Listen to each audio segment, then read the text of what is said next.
Muy buenos días, mi nombre es Jesús Alberto Cardona Díaz, pertenezco al CEAD Palmira y en este momento me encuentro realizando eh, la tecnología en producción agrícola. En esta tarea de microbiología eh, procederemos a explicar o a exponer la tarea número 2, que corresponde a distinguir el metabolismo microbiano como base de la interacción suelo-microorganismo-planta. Esta tarea consta de dos partes. La primera parte corresponde a la explicación de la fijación biológica del nitrógeno, FBN, en donde hablaremos pues básicamente de esto. Y la segunda parte corresponde al desarrollo de una serie de preguntas que se realizaron con la guiatura de la tutora a través de una aplicación. En este caso, la parte A dice lo siguiente: ¿cómo ocurre el proceso de la fijación biológica del nitrógeno? Esta pregunta se relaciona con el ciclo del nitrógeno. Para responderla, use una o dos diapositivas explicándola mediante un diagrama realizado por usted mismo. Explican que es la última pregunta que se debe responder, la única pregunta que se debe responder en el video tutorial. Bueno, aquí hay un enunciado en donde se dice cómo se lleva a cabo la fijación biológica del nitrógeno. Sin embargo, a mí me gustaría explicarlo un poco más abiertamente para que quedemos como en contexto. Eh, los elementos o los principales elementos que necesitan las plantas son el nitrógeno, el potasio y el fósforo. Estos elementos le proporcionan a la planta. El nitrógeno es un factor de crecimiento y hasta el verdor de las mismas plantas. Eso es lo que le otorga el nitrógeno. Entre otras cosas, el potasio y el fósforo le ayudan a la fructificación, a la floración de la planta, y le ayudan también a que tenga raíces más fuertes.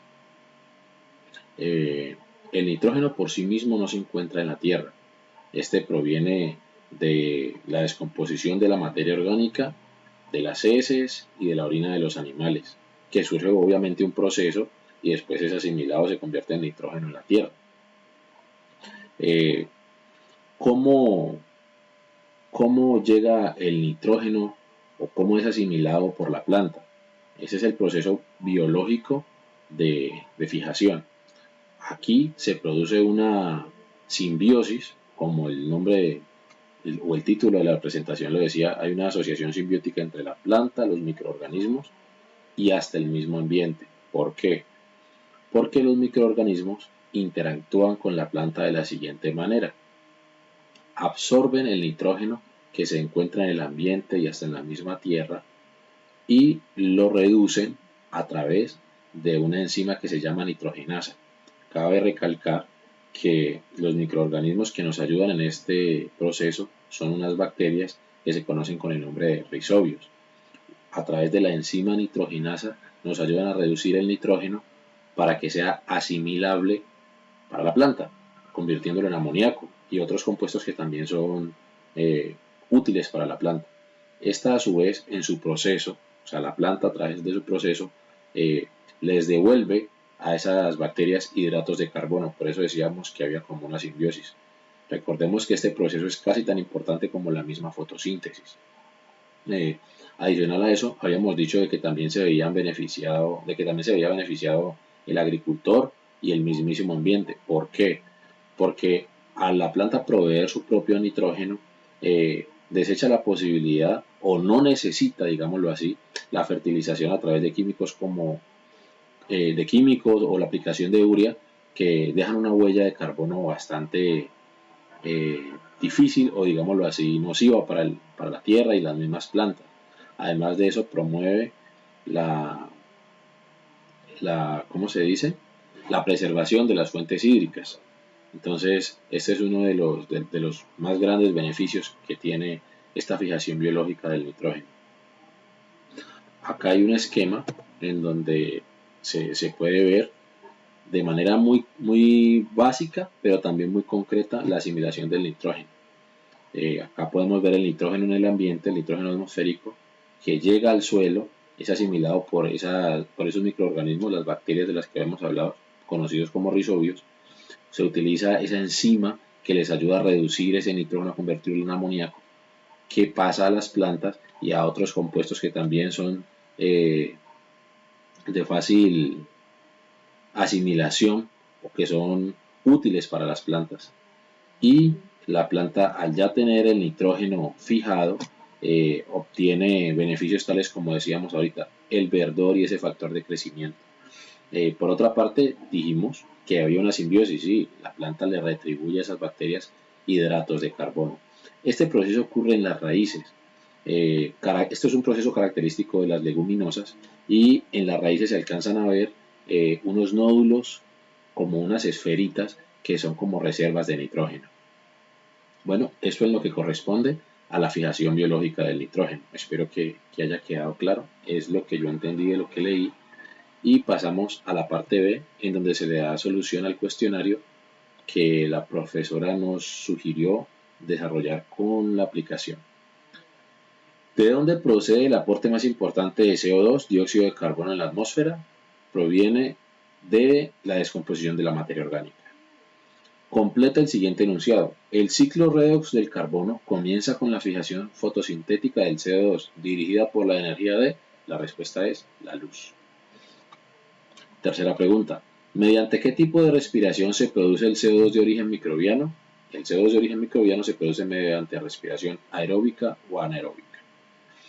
Cuarta. ¿Por cuáles factores está controlada la tasa de producción primaria o la fijación de CO2? Está controlada por factores como la magnitud de la biomasa fotosintética y por la disponibilidad de nitrógeno, como que es con frecuencia un factor limitante. Por lo tanto, la reducción a gran escala,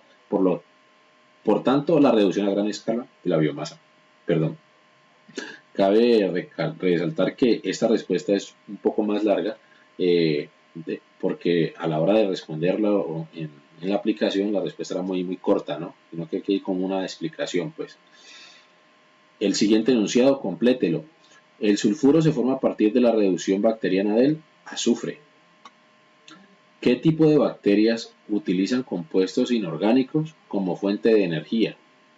Los quimiolitoautótrofos obtienen energía de la oxidación de compuestos. Entonces, esta es la respuesta, los quimiolitoautótrofos. Ejemplos, bacterias nitrificantes, bacterias oxidantes del azufre, bacterias oxidantes del hierro, bacterias oxidantes del hidrógeno. El H2S es un sustrato o un producto de las bacterias reductoras del sulfato. Realmente es un producto final de la reducción del sulfato. Octava pregunta. En el ciclo del hierro se reduce químicamente y mediante respiración anaeróbica, F3, mediante respiración anaeróbica, es la respuesta. ¿A qué se debe que para muchos organismos los fosfonatos sean una fuente de fósforo poco utilizable? Realmente los fosfonatos son una fuente de fósforo poco utilizable por las enzimas que se necesitan para degradarlos. Es decir, puede haber mucho fósforo, gran cantidad de este elemento, pero si los organismos carecen de estas enzimas no pueden asimilarlos. ¿Cuáles son los principales reservorios de calcio en el ciclo biogeoquímico de este elemento? Respuesta. Los principales reservorios de calcio son las rocas calcáreas y el mar. Entonces, esto correspondía a la segunda parte de la actividad que se llevó a cabo mediante la aplicación sugerida por la tutora. Y básicamente este es el desarrollo de la tarea número 2. Espero que haya quedado claro. En esta diapositiva podemos ver las similitudes a través de la aplicación Turnitin. Muchísimas gracias por su atención y quedo atento, estimada tutora. Muy buen día.